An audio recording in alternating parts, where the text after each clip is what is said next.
Hi, this is Tapcat. Welcome back to the Banner Saga. So we're going to pick up where we left off last time. We are at a godstone, and we have a choice between inspecting the stone and getting ready to move on. I mean, we're here. I feel like we might as well inspect it. The weathered stone doesn't see many visitors. Not much reason to travel so far east. When hunters come through, they sometimes stop to give offerings. Out of habit more than anything else now that the gods are dead. Harad Valdir was the god of hunters and of wild beasts, occasionally seen roaming the land as both man and wolf. He was always depicted in effigy with his terrible spear. You wonder what he'd think about his woods being full of dredge now. Well, he wouldn't be that thrilled. A young girl from the caravan approaches you. I made this for you, she says, handing you a crude necklace carved from a branch she must have found nearby. Thank you for saving my mama, she says, before running back to her tent. Back at your tent, you rouse Alette, who clings to your arm until she's completely awake. Bad dreams. Eventually, the camp is broken down, and it's time to move on to Frostfell. It feels like an end more than a start. Alright, kind of an uneventful stop. That's not necessarily a bad thing, because a lot of times events in this game are not good for you. Now, if I remember correctly, nobody is injured, so we don't really need to camp, I don't think. Let's see, the caravan halts when a group of men appear on the trail, weapons at their feet. We've seen the dredge in your wake, says one. We don't wish to meet them alone. If you'll let us join you, we'll show you a watering hole with enough animals to fill those supply wagons. An inherent fear of strangers raises mutters from the caravan. Alright, so what they're saying, this wording's a little awkward, but basically they're saying there's game at these watering holes, and we can hunt and kill them and fill up our supplies. So I'm going to go ahead and let him in. If you'll be no trouble, come along, you say. The men cautiously join your ranks and prove trustworthy. The hidden watering hole nearby is teeming with animals, and soon your supplies are nicely restocked. Well, if I'd have known they were going to restate it so much more clearly, I wouldn't have bothered a moment ago. But we picked up some new fighters and new supplies, so that's pretty good. During a rest, one of the men get too drunk and end up splashing mead in a warrior's face.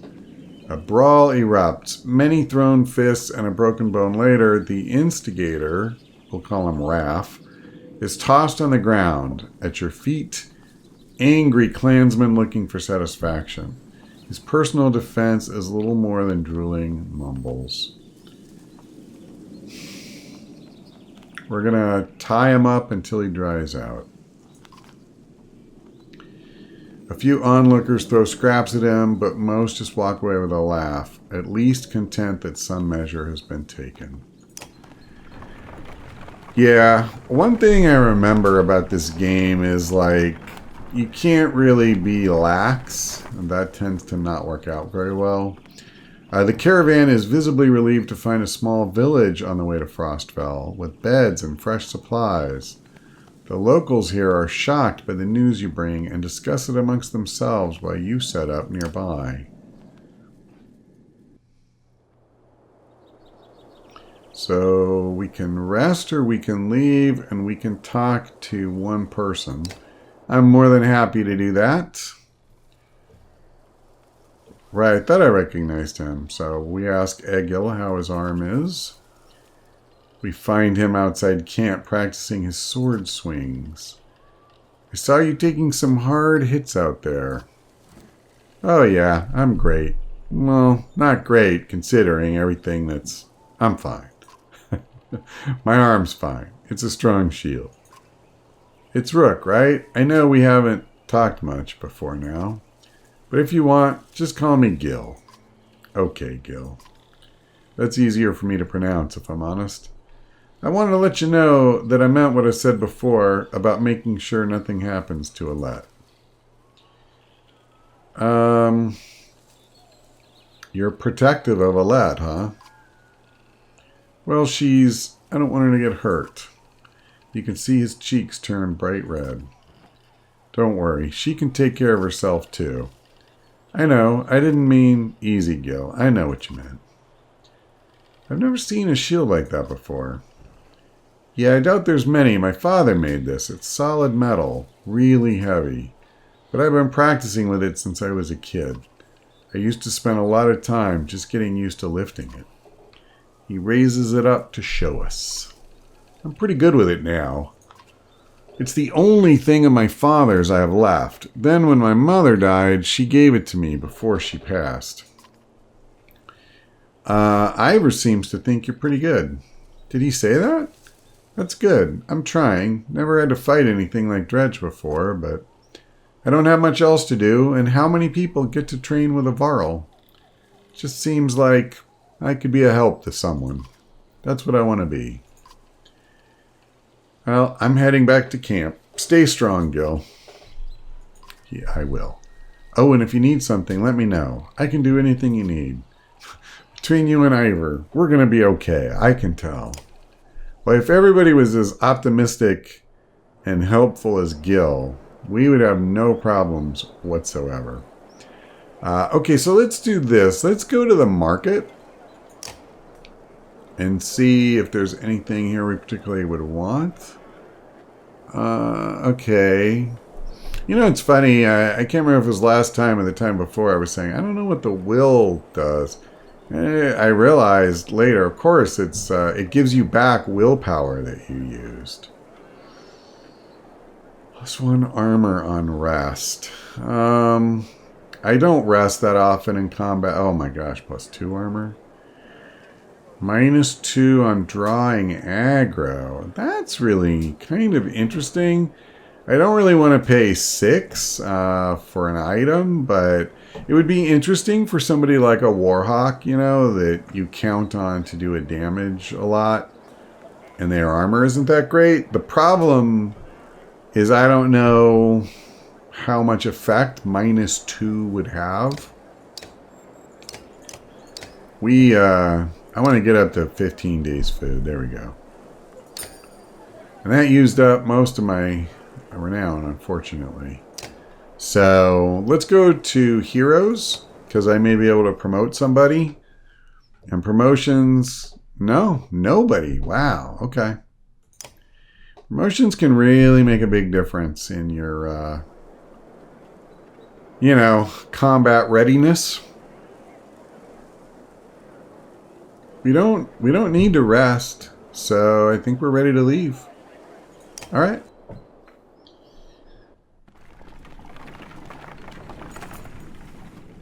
You're only just outside the village when 2 men in red approach. My name is Hogan, says one, gesturing to the other. My name is Mogan. Many from the village wish to join you to Frostfell. A third man, exuding rage, charges up to the group. Shut your mouth, Hogan, he screams. Take a chill pill, dude. What's going on? Oh, damn it. I accidentally double-clicked, so... Okay, I missed the dialogue, but I think it was the village elder basically saying that, he doesn't want people to leave. Anyway, Hogan says you can keep whoever wants to stay and die. The rest of us will go with the reasonable people of Skog. I'll have you both gutted before I let half the village desert. Behind the angry villager, a mob of armed thugs have appeared, all furrowed brows and nervous stares. You both know what will happen to the rest of us if the fields are abandoned. Nobody leaves. You both... Oh. There won't be anything to tend once the dredge arrive. Dredge my ass. I don't know what the scam is this time, Hogan, but you got 2 choices. Get back to work, or I'm finally putting you in the ground. You gotta be kidding me. Mogan, what do you say? Thought it was unfair that he only asked me. Mogan draws his axe slowly, followed by Hogan. Despite their confidence, the brothers are significantly outnumbered. Well, they're not really, though. I think I make a poor farmer, Mogan says.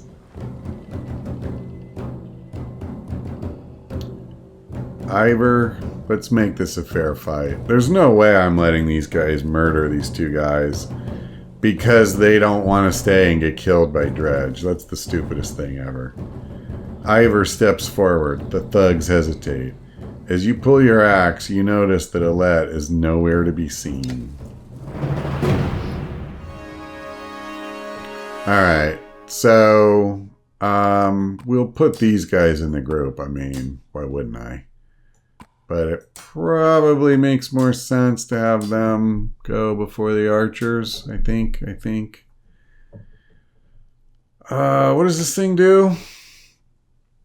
15% dodge against strength attacks. Yeah, sure. Yeah, there's no way, like, this idiot village elder wants to, like, basically claim ownership of everybody who lives in this town and say they don't have a right to leave. I'm not down with that.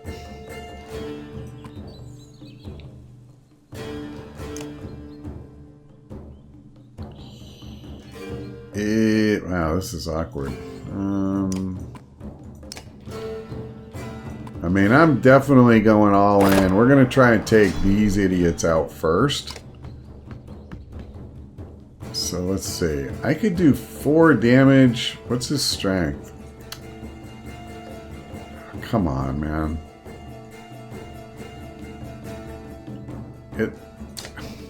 Okay, finally. I should have done that sooner. I'm actually... Normally I break, you know, shields and stuff. I'm just going to fix it so that the only thing he can do is shield break. There's nobody he's going to be able to hurt with 4 strength.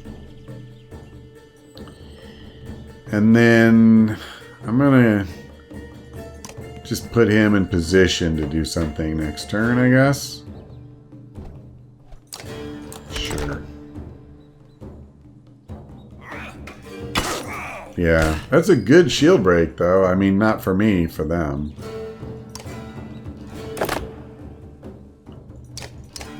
So, we're going to go after one of these two. She actually did me a favor by moving up like that.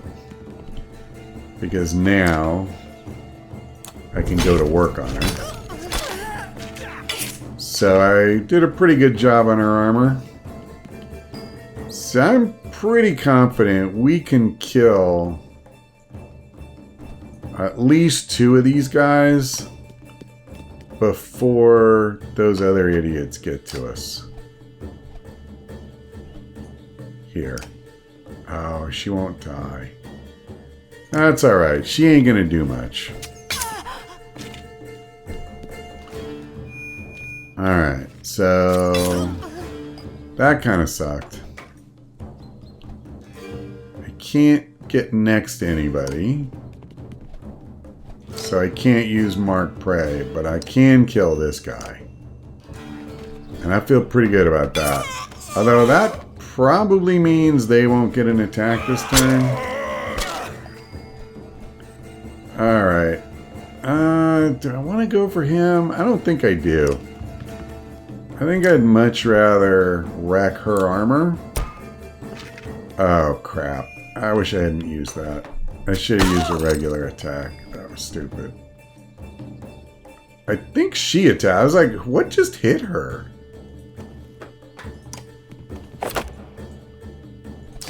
Alright. Can I, let me do this. Same thing. We're going to make it where these guys can break armor, but they are not really going to be able to do any damage.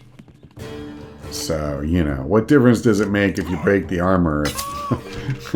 That's literally the end of the story. So she's the other one I gotta take out. Like, she's actually a problem. And this guy is gonna be. He's actually the toughest dude they have. Alright, so he's almost dead.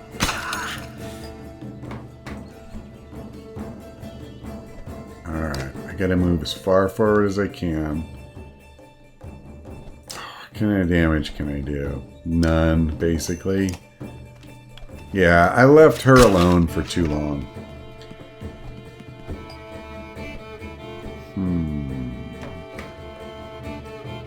Well, I'm not gonna do that.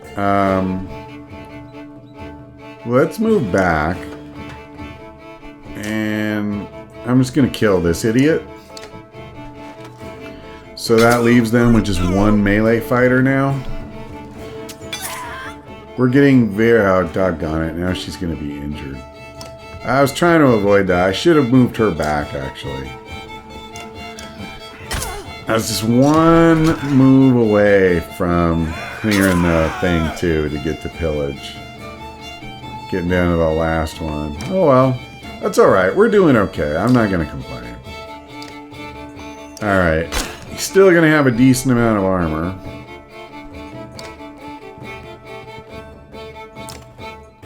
But we'll kind of chip away here. So let me do this. I want to clear a spot for Rook. So I can use Mark Prey when he gets to move, and we're going to kill this guy. Actually, yeah, I don't even need it. He can just finish the job himself. Alright, that was pretty good. If I may say it, I'm pretty happy with how it went, other than the fact that Oddleaf, unfortunately, is injured now. And being injured kind of sucks.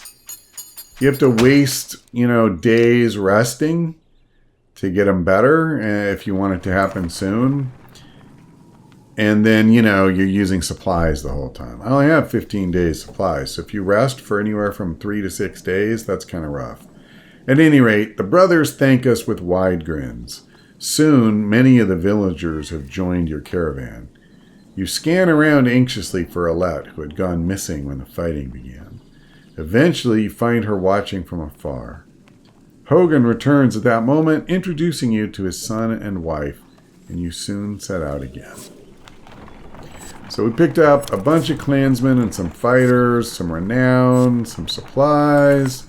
Basically enough supplies to offset the number of guys we got. So Alette marches quietly alongside the caravan, a little distance since leaving the village. When you stop for a rest, Oddleaf approaches you both. Alette, I have something for you. Oddleaf has gathered up the long banner from the caravan and smiles warmly as she passes it to Alette. What's this about? I was hoping you'd sew up the banner with everything that has happened since we left Skog. Come find me another time, Rook, and we'll talk. Before you can comment, she departs. Dad, are you the chieftain now? It looks that way. Oh, then that means... You're both quiet for a moment while Alette unfurls the banner. Oddleaf has been teaching me how to sew. She speaks pretty highly of you. Now that's us answering Alette. Can we read the part about Mom? You nod. On the banner has been sewn the story of the families who have lived in Skog throughout the years, just as is done on every banner in every town. I wish she was here, but I'm kind of glad she isn't. The section of banner about your family is short, but Alette has been sewing in colorful designs. Why do you say that? So she doesn't have to deal with all of this. Dredge, leaving home, and... Why did you have to kill those men in the village? I mean, if it's okay to ask. Well, they would have killed others. But how do you know which ones are bad? Because the dredge are terrifying. Every time we have to fight them, I just want to run, but I don't want to kill a person. Please? Are you mad at me? I'm glad you don't want to. She smiles, and then her face sinks again. I guess I would do it if I really had to, but do we have to? Yeah, I know what you mean. It's hard to know. Anyway, she says, yeah, I know, Dad. I think you're doing a good job. She hugs us, and we spend the rest of the time together, sewing new verses into the banner. For better or worse, the story of Skog is our burden now. I don't even think there is a Skog anymore. That's the sad thing. I think it is over and done. All right, well, we'll go talk to Oddleaf. We haven't had our quota for dialogue yet. How are you doing, Odd? I'm all right. Not at first. Sometimes when a loved one dies, people say it doesn't sink in for a while. It sunk in for me right away. People tell me I'm a strong woman. It's funny. My mother named me Oddleaf before I was even born. Oh, my father named me Oddleaf before I was even born. He wanted a boy so badly. Strong woman. What does that even mean? People look up to you. Don't take this the wrong way, but I don't want to be known for handling my feelings. If I feel nothing about my husband dying, people think I'm strong. If I cry because my insides feel like they're on fire, I'm weak. Why does that feel so backwards? I'm sorry, Rook. It's been hard. You're not sure what to say. In the many years you've known the chieftain's wife, this is probably the most you've ever talked. You asked me to come find you? Yes, it's about the banner. I thought about it a long time. He asked me to give it to you now, if something happened. What would you have done? That's what I've been thinking about so much. It should be mine. I could carry it, but I thought about why he named you. I get it. They won't follow a woman. Families would leave. Our banner would be divided. Well, I would vouch for you. Come on, Rook. This isn't the time for pretend. It's not just about our small town. What happens the first time we need something from another clan? How will that go? And the first time someone thinks they can take advantage of us. I think this is what has to happen. Well, maybe this is what it means to be a strong woman. She looks sideways, eventually giving over a timid smile. I'm not sure if that's the dumbest thing I've heard or the sweetest. Listen, I know I dragged this out. The truth is, my husband and I could never have a child. I don't want our banner to end here. It'll be safe with you and Alette. I know you're going to take care of her. She puts her hand on your shoulder as she heads back to the camp. Yeah, I mean, the sad thing is she's not wrong. There are just, places and times where people won't follow someone based on something external like that. It is like a fact that it isn't always about merit, because she actually seems really intelligent and, decent and all the things you would want in a leader. Okay, so heroes, we have a promotion. I know we can do it one. And yeah, we have Alette. She's only injured for 1 day though. That's not so bad. So both Rook and Ivor can be promoted. Let's go ahead and do Rook first. Yep, absolutely. So I definitely want more shield break. Man, I'll be honest. I'm tempted to plow it all into shield break. I'm actually going to. I just feel like almost nothing makes a bigger impact. Like going from using one turn, a whole turn of his to break 1 armor, to breaking 3 armor. That's a huge increase in his power if he does that thing. Whereas, like if you're doing one more point of damage or something, it's still good, but it's not quite on the same level. So, all right. Now, Ivor also can be promoted. And we have enough renown, so let's do this. He's pretty good here already. I could do another point here. I mean, I could really go big on shield breaking. That's not the worst thing ever. I think I wouldn't mind giving him a point of armor. I'll tell you what. We'll kind of boost his base stats a little bit. All right, that's everybody. Poor Oddleaf is hurt. That kind of sucks. To be honest, I could rest for one day.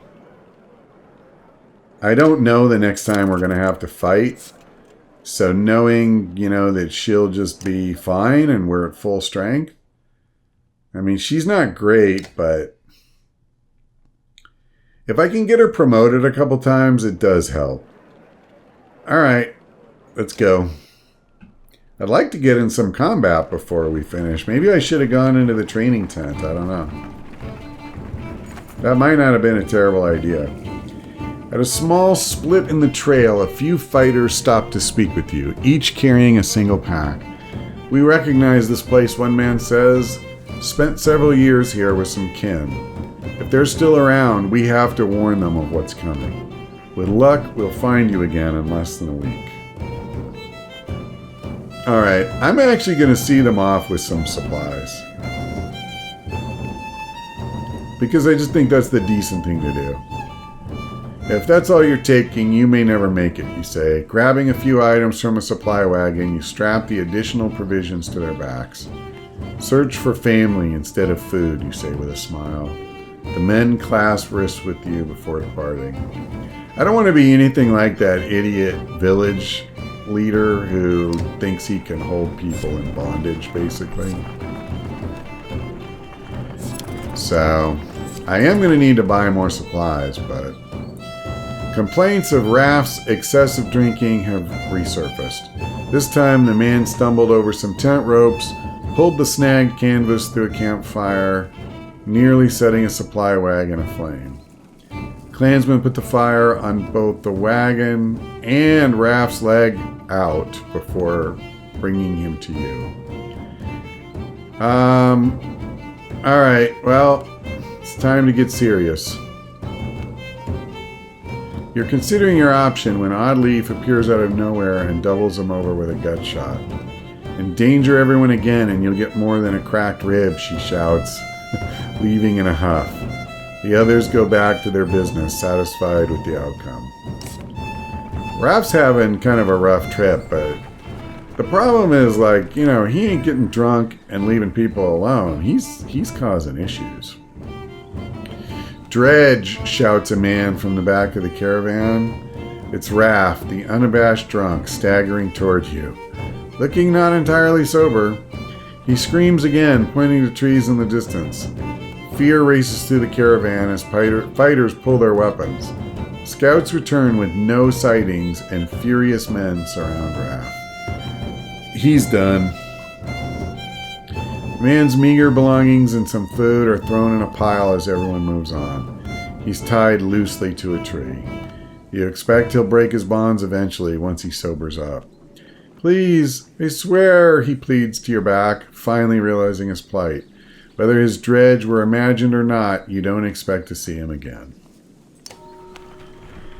Yeah, I mean, what are you going to do? The guy's a frickin' moron. Once a strong, thriving city, the walls of Frostvellir now just keep the howling winds at bay. With luck, they'll hold out against dredge as well. Interesting. So the narrator actually does pronounce it Frostvellir. I wondered if the R might be silent. Well, I've kind of gotten used to calling it Frostfell, so I'll probably keep doing that. I don't know. You know what? we're right around the 30-minute mark. I was actually thinking at one point we hadn't had a single fight in this whole episode, but I remember now we did.